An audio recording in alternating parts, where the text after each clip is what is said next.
Harvey. What's this fun stuff? Look at that! Washing powder even.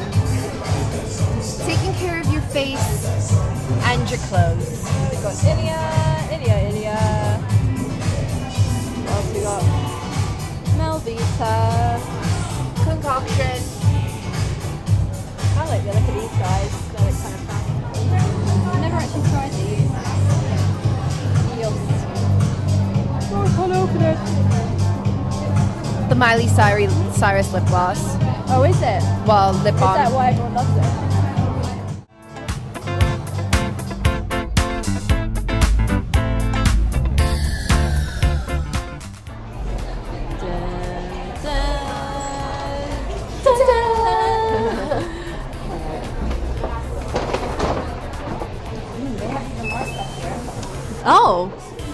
Oh, cool. Oh, they've got the Kahina here.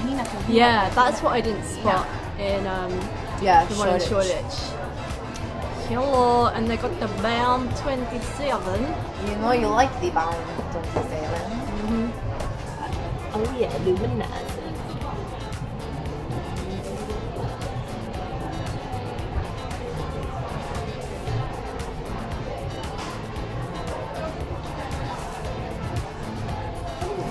What's she doing? She's I don't know. putting some more makeup. I just have no idea.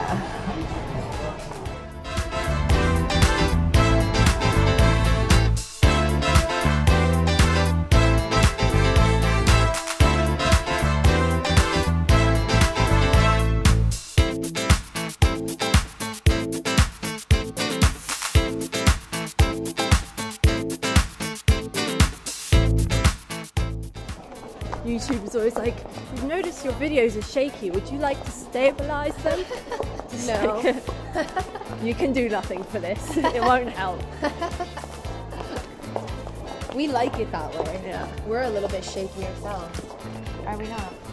No.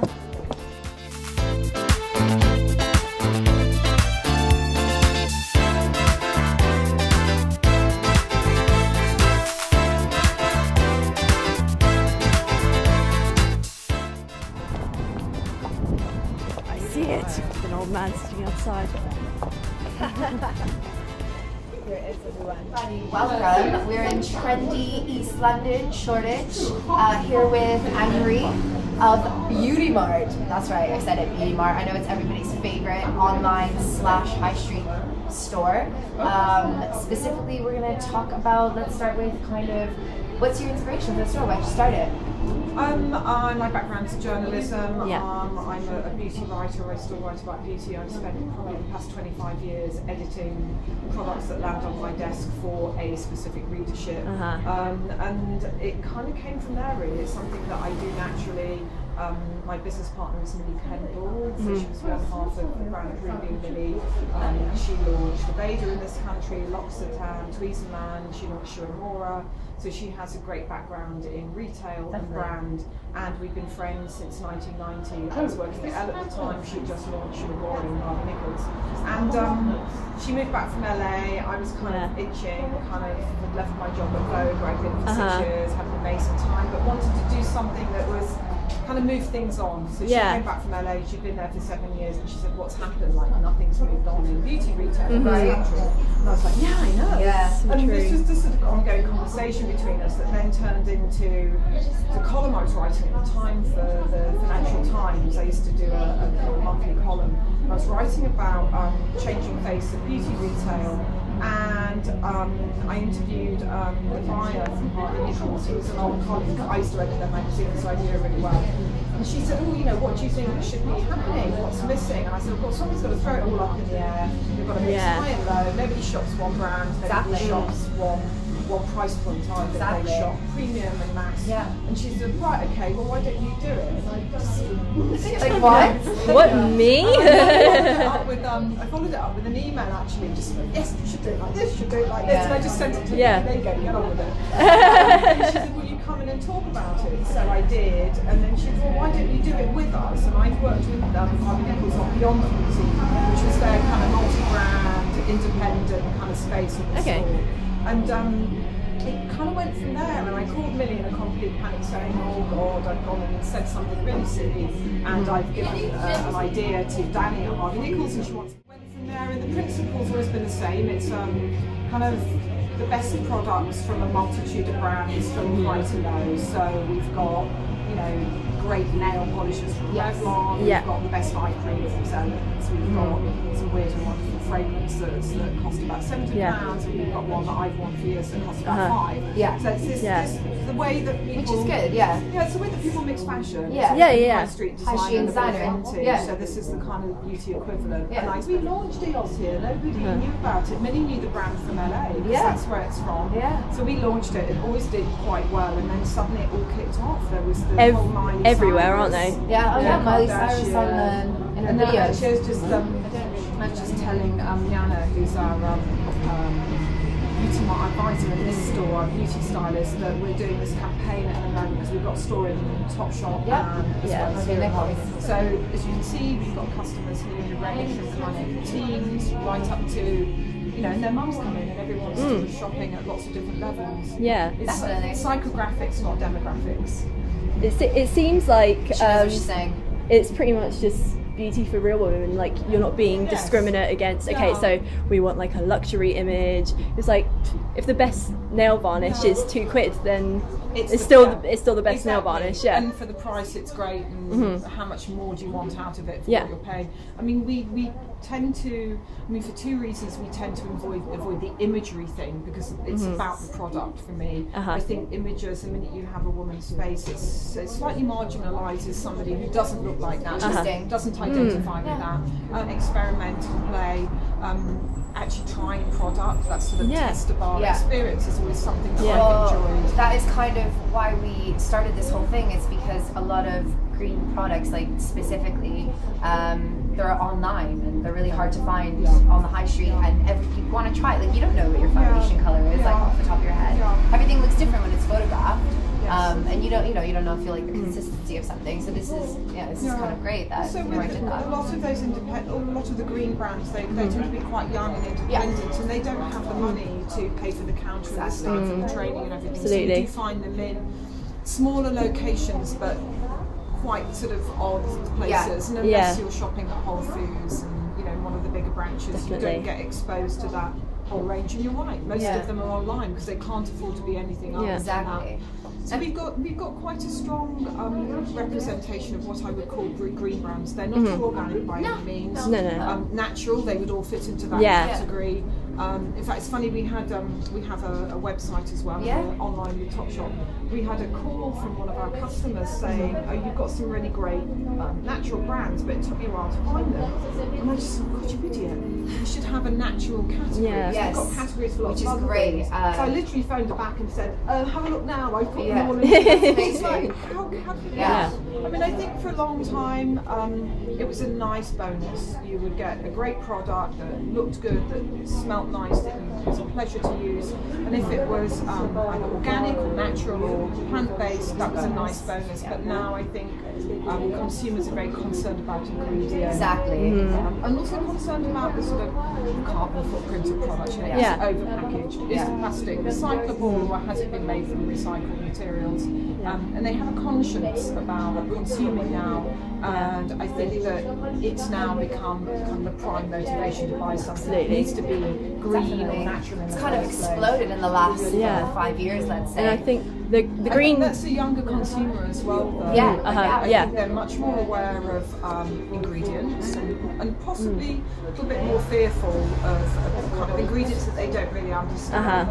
And they're at a time in their life where they're probably eating healthily and they don't want to expose themselves to chemicals. And I think the conversation about how poisonous the environment is really sinking in with their kind of younger consumer. I mean, I think we've just had a really great example of that over the past few days with the smog and everything. I mean, you can I've got the worst hay fever. I'm coughing and sneezing and choking. It's all really brings attention to it. And I think as well, like, the green beauty industry has been around for years and years, but it's just been in the past couple of years that they've started to really get competitive with some of the other brands and say, you know, we're not just healthy for you and we don't just have recyclable packaging. but we can compete on a performance level as well. I think that's you're right. That's the major change. Yeah. Speaking of choice, let's talk about kind of your choices, perhaps. And I mean, obviously, should we go and look at the? Well, we've got a variety of obviously green brands. Yeah, so you're not completely green. They're five. These are free, aren't they? Hip are 5 free. They were the first brand to go 5 free. I think Model Zone are 3 free. Face Stockholm is certainly 3 free. Okay. I should know about the others, and I'm not 100%. Revlons are all 3 free. Oh, I didn't actually know that. Yeah, but they don't shout about it. Yeah. And that's the thing. It's kind of like they don't want to establish themselves as a green brand and make that claim. No. It's more fashion colour. Yes. So kind of why these green products? Other than especially since you're not completely green. Why these ones other than? We were looking for a long time for a green, specifically body care brand, because I felt we were lacking in that category. When we launched the business, it was winter. Body products traditionally don't sell as well at that time of the year. We picked up a few last summer when we were trading. We have Melvita body products. These are EcoCert, so they have between, I think it's 23 and 48% organic ingredients. If it's more than that, they're allowed to claim it on the packaging. So it's a sort of a badge for the consumer to look at, recognise and be reassured by. EcoCert is a very good standard. It's also a global standard. There are very few global standards in organic cosmetics. And not only is it natural, it's active. So it's got vitamin A in it, so it's retinoic acid, so it will make a difference to your skin. We brought the products in, started talking to the company, tried them, loved them. The fragrances are great. They do, we've got 4 products. So one is an exfoliant. The important thing about this is that the packaging's all recyclable, it's aluminium. And the product itself, a lot of exfoliants for body products specifically, are plastic beads. They never biodegrade. So they're floating around in the ocean somewhere. This is a bamboo extract, so it's very fine, does exactly the same job, but it will disintegrate over a period of time. So Melvita I talked about briefly. This is one of our best, actually not that one, this one. This is L'Oreal, and this one is absolutely beautiful. We found out we've got a fan in Laura Bailey with this. Apparently she adores it. So we had a pop-up store in Josh Wood's atelier. She's a regular customer of his. And this is so nice. It's another multi-purpose product. So it's an organic combination of 5 different oils, and you can use it on face, body, hair, pets probably. Indulge the dog. Probably. This was the brand we had right at launch, and actually we have quite a small representation of products for children. This is so cute. And what I liked about this is that it's completely organic. I mean, it's lovely. There's a sort of an oil and actually I think the translation's on the other side, and a nappy rash cream, but you can use it all over. And actually we get parents buying this for themselves because it's a very clean product. Estelle & Tilde is a Swedish brand, again eco. I think the fundamental issue is there is no proper regulation as to what you can and what you can't claim. To claim organic, you have to have a certain percentage of organic ingredients in the product. It can actually be a very small percentage, but you can make that organic label very big and sell the customer the belief that they're getting something that's 100% organic, when maybe it's only 20% organic. And I think until regulations tighten up about that, which probably isn't going to happen anytime soon. There are other important things that need dealing with first. There will still be this confusion. So people rely on bloggers like you, journalists like me, retailers who have a kind of conscience and want to educate their consumers, and in any other format people go to find out about a subject that they care about. I think what we always say is if there are particular things you want to avoid, then you just always have to read the ingredients list. Read the labels. This is quite exciting, really nice, actually. Davines is really nice. I don't think they're like totally, but they're totally natural, quite botanical based, aren't they? Yeah, and they care about it. Love. Yeah, I think it's a really nice brand. We literally have those 3 products. It's a shampoo, a conditioner, and you can kind of mix and match depending on your hair base type. That's a salon brand. I was going to say it's really hard to find. You don't find it. So we have Dr. Jackson's, which is it's beautiful, really beautiful range. It's a He's a pharmacognosist, so his background is the study of plant use for medicinal purposes in indigenous populations. So he's been off in Africa and all over the world studying the chemical properties and the active properties of plants that are used in traditional medicines. Wellida's been going for decades. They're one of the mamas, aren't they? They are, and I think a lot of people have based their principles on Wellida. I mean, originally this brand was about anthroposcopic medicines, so sort of plant medicines, sort of treatment, basic health. Alternative health products, and the range of skincare and body care products and hair now they do as well came out of that. And these are some of our best-selling products. I mean, skin food is literally it's a combination of different oils and plant waxes. And it feels beautiful. It always does the job. Again, aluminium tubes, so it's fully recyclable. They do this great purifying lotion specifically for acne skin, but you know, we all use it in the office. You dip a pin, just put it on if you've got a spot, and it works really well.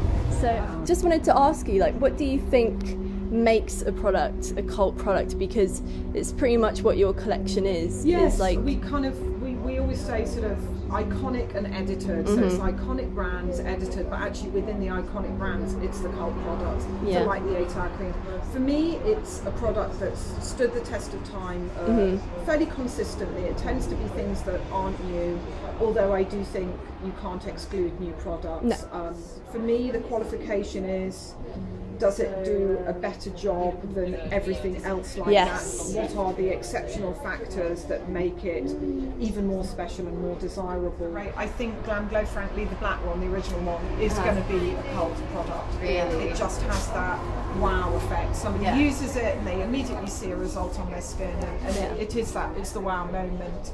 And I think if you can consistently keep delivering that, the brand has a good chance of establishing a cult product. I think what's good is what you just said. You know, they're here because I like them, and I think people want to know that whoever is opening the store, whoever is backing it. Like actually believes in what they're selling. Yeah, it's very much sort of mine and Millie's vision. We have very opposite styles and tastes about things. She loves a thick old moisturiser compared to herself. I'll have a serum or a lotion. Something that's a bit lighter. She doesn't put oil on her skin. I like oil. She's got very different hair. We have completely different behaviour as far as beauty goes. So it is a kind of a mixed bag. I mean, there are things here that I know very well, I've tried, but they're not my regular, because they're things that she uses. Well, I mean, if you used all of this stuff all the time. A large battery with a lot of colours. No, it's exactly. There's a lot of perpetuation. That's the problem. That's the problem with the internet. I think we tried to keep a very balanced opinion, even though we're pro green beauty products. We don't want to scaremonger anyone. No. We don't want to be like, the eyeliner you're using is going to kill you, because everything in moderation. I still get emails from friends saying, is it true about lead in lipstick? And I say, oh God, not that one again. No. And it just keeps doing the rounds, and the Daily Mail pick up on it, and they run a sort of an article to scare everybody. 2 pages later, it's all the new lipsticks. Yeah, exactly. Just like, come on, a bit of balance. I do think some of the organic brands can be more expensive because the ingredients are more expensive. They're making small batches. That's what it comes down to at the end of the day. They don't have the economies of scale that the bigger companies have. But I think it's going to take 20 years to get there. But I think in 20 years' time, there won't be this differentiation between green being perceived to be less in any way. Yeah. I think I think just because you're sourcing natural ingredients as well doesn't necessarily make it a good thing too, because you can be sourcing a natural ingredient unsustainably as well. I think it's all about weight. I think there's a huge things up. Sort of misunderstanding about plants being good. A lot of plants, if you take enough, if you have enough of them, they'll kill you. There are lots of poisonous. It's all about the dose, is what people are saying. Yeah, but that's true of everything. Exactly. Yeah. If you use a preservative, like a food grade paraben, at a certain level, I don't have an issue with that.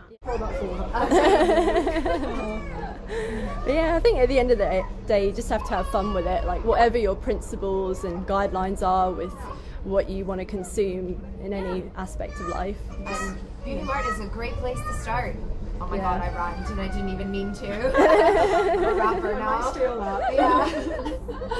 Well, thank you so much for talking to us, not only about kind of the whole the store and everything, but also about, you know, green products. Yeah, we've got 38 minutes worth. No, that's all right. No, it's really good. It's really good. Yeah. Yeah, because I think, you know, we also, it's interesting to hear kind of what these store owners and people that have started these kind of companies think about this stuff. Yeah. So yeah, that's really great. Thanks so much. Thank you. And that's like shiny face. Shiny faces. I need one of these in my room. You know what I like? That they've got the brushes out here. Yeah. So you can try the brushes. Yeah. It's kind of cool. It's fun. It's like just your own dressing table, isn't it? Yeah. It's not like these are the testers. No. You must use these testers. And you feel like you just kind of want to try everything. Oh yeah. I really do need one of these in my room. I wish. Oh. And there I go again, dropping everything I touch. Can't take me anywhere. You can't take me anywhere. Dry shampoos for the dirty girl in you.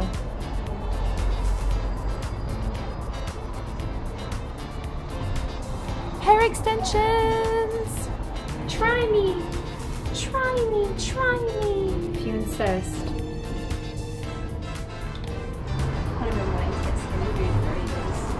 Get it. Get it. Get it. Should she get it, everyone? Yes. What's down here? How cute is that? I just want it for myself. Look at little elephants. This seems fun. Sans. I like the name.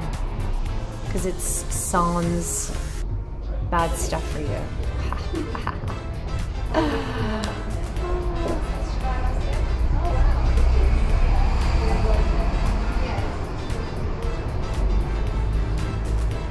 I mean, there's something about body lotion in a plastic bag, though, that is just a little bit weird. Don't you think?